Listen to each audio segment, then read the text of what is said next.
Yeah, so it's a great school situated very centrally in Singapore. At the moment, we've got 1,527 learners, and they are pretty much evenly spread between primary and secondary. We have a very vibrant community of over 60 different nationalities, for whatever reason, we don't have any one nationality more than 15%. So it's a very diverse community. The nationality with the most kids are, at the moment, the British, with about 14%.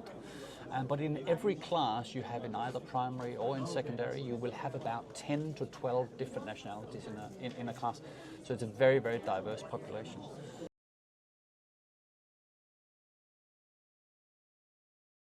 And so in our drive to launch this program, we were very fortunate to see a pretty sizable uptick in Japanese families seeking this type of format for their children to attend school. And so we're about 25%, between 25-30% of our pupils currently in the PCP program, preparatory course for primary, are Japanese nationals. And in speaking with those families, the moms and dads, many of them highlight the fact that our unique structure is a really big selling point for them. It's small classroom sizes. It is a tripod of teacher approach where 3 teachers working together create a really robust latticework of support for each of our pupils' well-being. We have a very rigorous academic program that honors their native language. So we really try to use a translanguaging approach. We use a lot of bilingual approaches in order for our pupils, no matter where they're coming from, whether it's Japan, China, or Russia, they get to use their mother tongue as they're developing their English language proficiency on their way to going into the mainstream.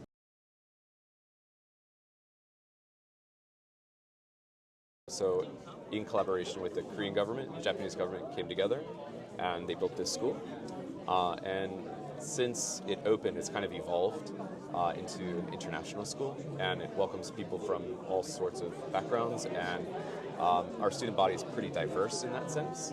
But because we set up originally as a Korean school, we do a lot of education with Korean language and history, and it allows students to pursue a career in Korean and other international fields.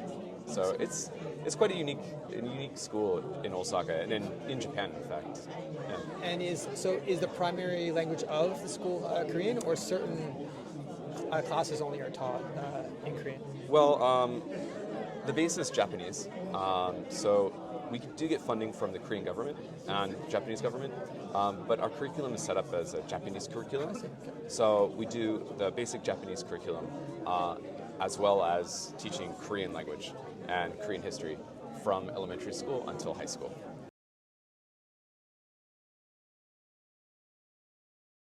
We always explain to parents, it is actually like a Harry Potter world, because once you enter school, you'll be assigned to a house, which is actually it's a vertical system. So you'll be living with older kids or younger kids together, of course within the same gender.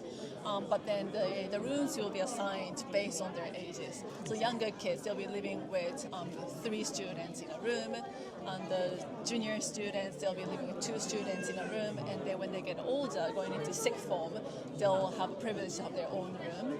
And then of course that comes with responsibilities too. So really older students looking after younger kids, looking up, trying to catch up with older kids. So it is really like a small family.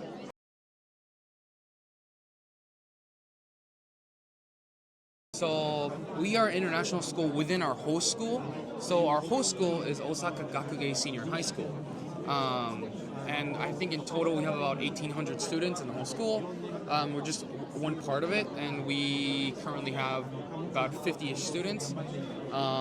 So we're a small school within the whole school, but extracurricular activities we do as an entire school.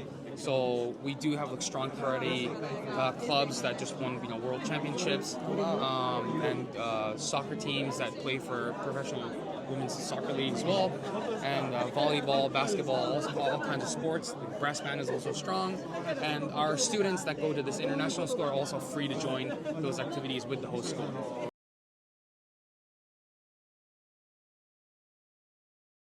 I will tell you, we have two campuses. Our first campus is the Early Learning Village, where we have a swimming pool. We have the classroom who are always shared indoor and outdoor. We have 6 playgrounds that are covered and thematics, with, for example, a playground around music, one around physics elements, so gravity, for example. And at our Woodley campuses, we have 3 swimming pools. We have 1 rock climbing wall. We have also a golf simulator academy. Really? Yes, because we have a huge focus on businesses. So we want the student, even at a young age. Let's say it's time for that golf meeting. Exactly. We have a huge theater, 500 seats, because we also want to focus on drama. It enables the students to be better at public speaking, at leadership, also to organize the play, and also self-confidence. Then we have our dance studio clubs. We have 2 big arena, 1 multi-sport field. So whatever you want at a school, I think Stanford has it.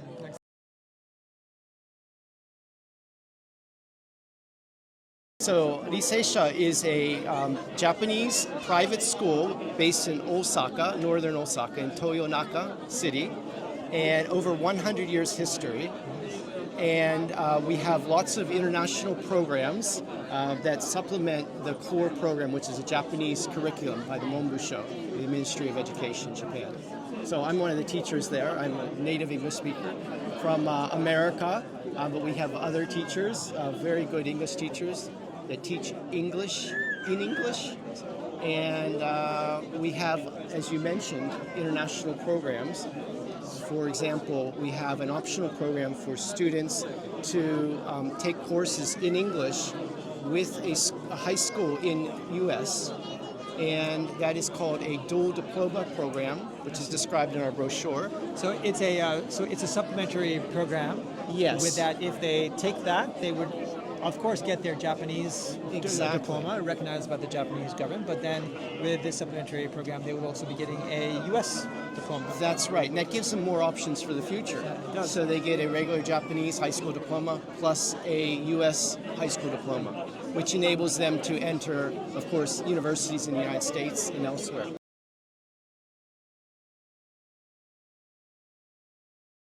In our program, we have the many students really wants to go to Denmark because we have the our school trip is Denmark. And so you have a sister school there? Yeah, kind of. Not YMCA, but our graduates is working in Denmark. And it's EIS Iceberghus in Efterskole. Efterskole is like a school, but not high school. After they graduate secondary school, they have 1-year program that they can just think about their futures. And we have a relation. So 2 weeks in December, our second graders go to Denmark. And after they came back to Japan, we have 2 weeks. Denmark students are coming. And Danish are coming. So there is a cultural exchange with other countries. And is that something that you see parents really look forward to when they come to school? Yes, not only parents, the students really want to go to Denmark. And it's not only just exchange, but also every year we have a theme. So the last year, the Life with AI was the theme. So we would like the students not only just communicate, but also think about their future together. What can they do for better future? So all together.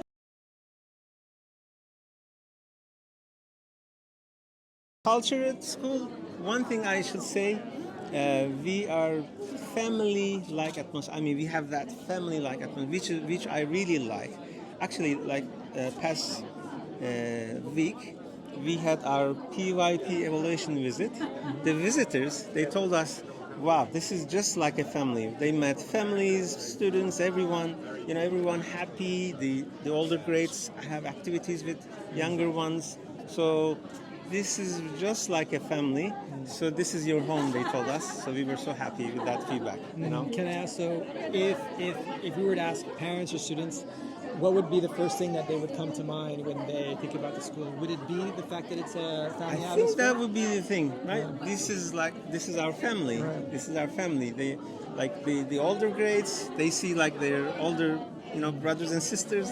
Since they meet at the campus, it's from 1 year up to currently, by the way, we have grade 9s. So each year we gain 1 grade. So next academic year we'll have our grade 10, 11, and 12. So the upper grades, they have lots of chances to meet their younger.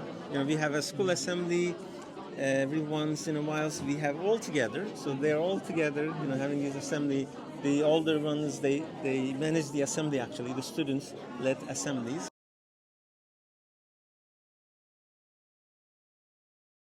Our school is mainly meant for science and math. It's our big push, but we also do a lot of SDGs in our school. We do recycling of coffee. We grow a lot of things in our farm using recycled coffee into our composting. And we also have a 7-acre forest where we take students and they learn about the forest area because we have a nature school for kids 3 years old all the way through high school. Do kids commute to your school, or is it or do they? So we have about 40% of our students drive to our school from home, and then the rest come from all around because we have buses that go to Kobe, Takaratsuka, and Sanda. Okay, that's great. And how would you describe the school culture? It seems like you're very surrounded by nature and fields. Yeah, and we try to be a family school. Everybody cares about each other. We want to do things to help each other. We have a lot of students that have come from other schools that have really, they meet somewhere where they're actually thought of as great people. We really try to push our students to a higher level, make them understand that all students are special and that they all have greatness inside of them and can be really good in the end if they really wanted to. We also don't push college, we push jobs. Where do you want to go for your profession? Is college part of that? Then we need to get you into a good college. We need to go there. If not, then we go right into the profession. So we have some students that are making their own cafe at our school, making different goods. We have a student-run area that they're trying to make a farmer's market and invite all the outside area people that do building of like hand goods, sewing and things like that, so that they can have a place to sell. So we're trying to do a lot for our community too. From a young age, we have experiments every week for every student from age 6 on. And so we don't just teach science, we have them do science. And that's also with our nature school. They go out and they do science with that. And then the mathematics comes with that also because they do measurements. They learn about physics very young to see if how would a tree fall, what kind of carbon would be inside a tree, things like that connect to our SDGs.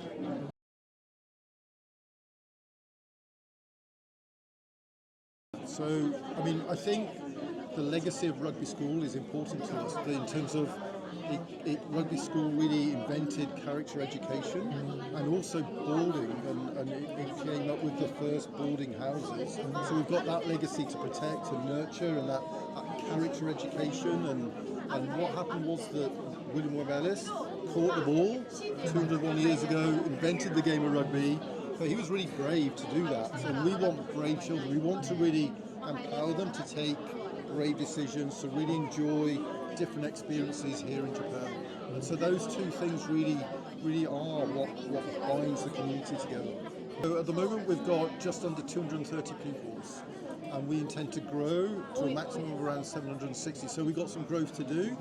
We're being quite selective with the pupils that we take on and the families because they need to understand our ethos.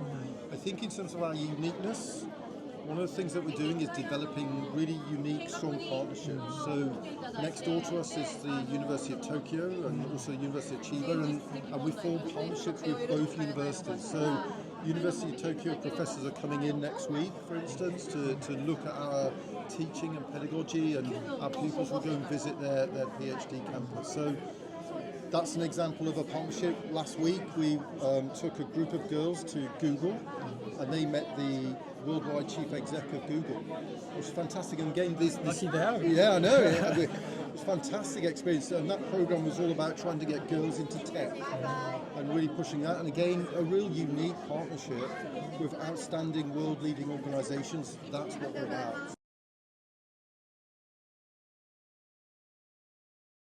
It sounds like you've built a very long, trusted community over a long time. Yes, and yes. I think the fact that they would come back after so long, it seems like they've been left with something that's carried throughout their whole life. And we're really lucky. They always say, that many have been here for 10 years, but some have only been here for 2 years, right? So we call them alumni, but not all of them have graduated our school.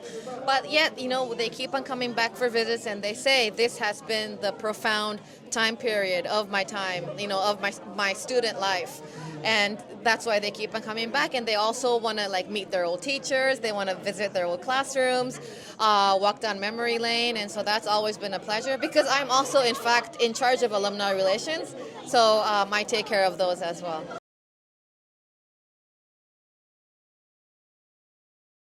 We are very, very grounded and connected to our school in the UK. It is our mother school. We have a partnership of sister schools, and we have the same educational ethos, academic excellence, but we believe that is only possible because of our commitment to pastoral care, the well-being and development of individual children. And of course, the development of extracurricular activities goes along with that. We want our kids to be dynamic in the classroom, but also beyond the classroom. What makes us exceptional here in Kobe, there are many wonderful schools that offer IB and internationalism, but we really want our curriculum to be exceptional. The learning experience will be exceptional. It will be international in its outlook, very, very challenging, and delivered in a North London collegiate school way. That always means excelling and exciting. But we want our curriculum to also have Japanese elements in which we embrace Japanese values, culture, tradition, language, and we want our curriculum to be very accessible to Japanese children so they see its relevance. We want Japanese children to be world ready and recognise the fantastic skills and experience and heritage that they have to bring them forward onto a global stage. We're also super excited about our Rocco Mountain development that will open in 2028. Construction and planning is underway, and we know that site will be absolutely unique in having the most fantastic facilities. We'll have outside experiential learning, a curriculum that's linked to sustainability, and our children will be having the most intellectual challenge, but in an environment that's the most well-being and their health, because we'll be in nature. So we are going to be absolutely unique, and I am so excited.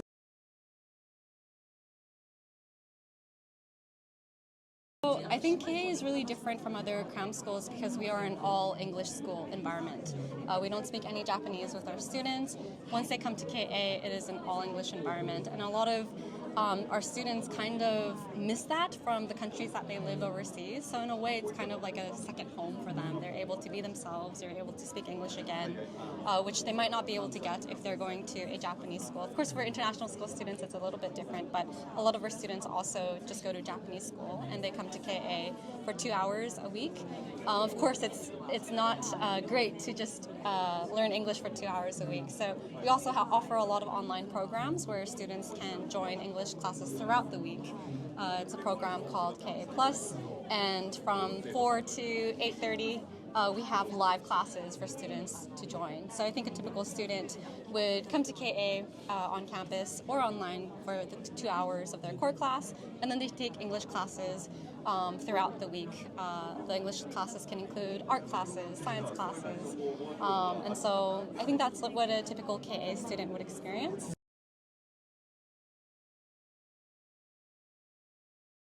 So we specialise in early years primary, so our children join us when they're 3, and we have a celebratory graduation at the end of year 6, so normally they're 11 or 12, and so we just focus on that really important, crucial age. You still have them for quite a bit of time. We do. From age 3 to age, was that 12? Yeah. Okay, that's and it feels like they've been with us and they enjoy being part of that. And we're a small school, so everybody knows everybody and everybody knows their name, and you know there's people welcoming in the morning and they feel safe and secure. And for many families, yes, they want a British international education. Yes, they want something about after-school activities. But what they also want to know is that when their young child at the age of 3 comes to school, they're going to be cared for, they're going to be safe, they're going to be happy. And if we have all of those things in place, then everything else is a bonus, right? They blossom when they have all of those things. And so I think our small community provides that. And it just feels like a really great place to be.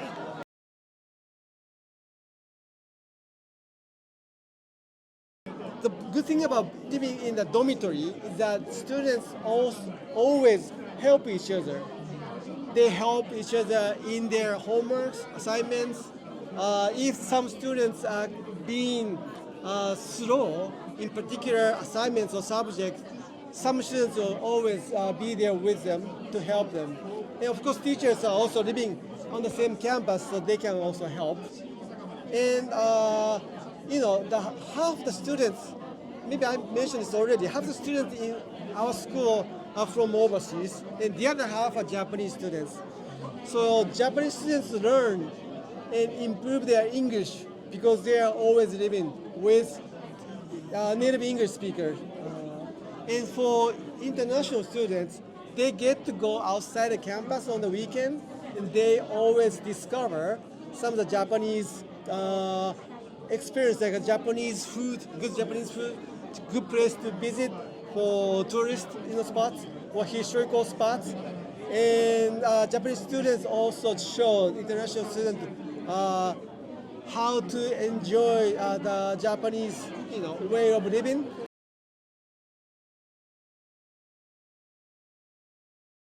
Sure. So Excel World Academy is an international IB school from K-12 we call it. So it's from 2 years old until grade 12. And it's a full continuum IB school. So every grade is IB. Whereas the American Academy, Excel American Academy, is from kindergarten to grade 8. And it's a full American curriculum that follows the Aero standards, which is the international version of the Common Core curriculum. The teachers are all American. I believe there's one from Canada, but they're from the United States. It's taught with the American philosophy. It's like being in an American school. And it's a pioneering school, which means we have something called Pioneer Town, where the children learn how to run a business. They learn how to deal with banks and rent and paying for supplies.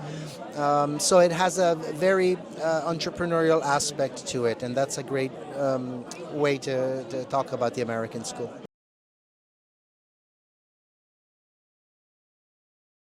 Another thing that's really important to recognize for us is that because KIS in Bangkok has been doing the IB for 25 years now, they've got systems in place that we're able to import to our school, and that just makes it quicker for us to get. If you like, we're climbing a mountain, but we've got a little escalator beside through their experience that we can ride up quicker to the top. And what the top is their average last year was 35 out of 44 points on the IB, and that's the average. So there were some lower, some higher.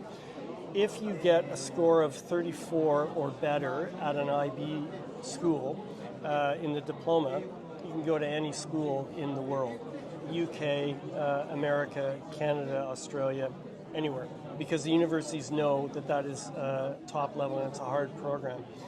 Any school that's getting a 34 average is very good, okay? The world average for the IB hovers between 30 and 31. So schools like ours try to be quite a bit above that so that we're giving value for, it's part of our value proposition, if you will, right? That when parents send their children to us, they're going to get a program that can take them places after that. And that's demonstrated already by what KIS has been able to do in Bangkok. So we're on the same trajectory there. So I think that's big for us, for our confidence. So even though we've started only going up to grade 9 this year, it'll be 10, 11, and 12 following. And we are sure that we're going to get to the same level for our graduating class that will happen in 3 years' time.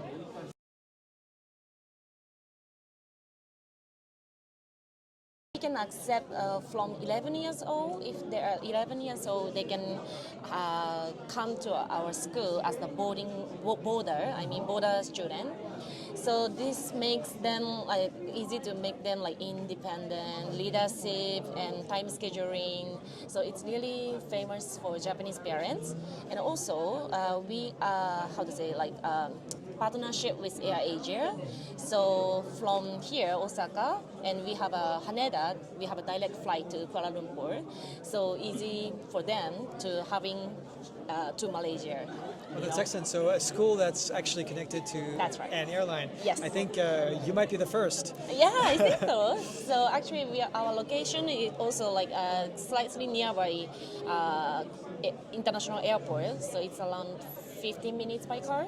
So it's good for the parents as well. I also heard that your school is quite popular for seasonal programs. That's true. Yes, we have a lot of camps whole the year. We are quite famous for summer camp, 3 weeks, but also we have a 2 weeks camp as well. And this year we don't have winter camp, but we actually have a Hakuba snow camp as well. Oh, so some of sounds them. like so much fun. Yeah. Do you ski? Okay, that's maybe you can join that. Okay. But anyway, so we have a spring camp as well. So this kind of like camp is almost like English camp, learning camp. But also we have a junior MBA camp, so they will learn about business, technology, marketing, etc. So yeah, we have a lot of camps actually, and also sports camp as well, tennis camp, golf camp, and football.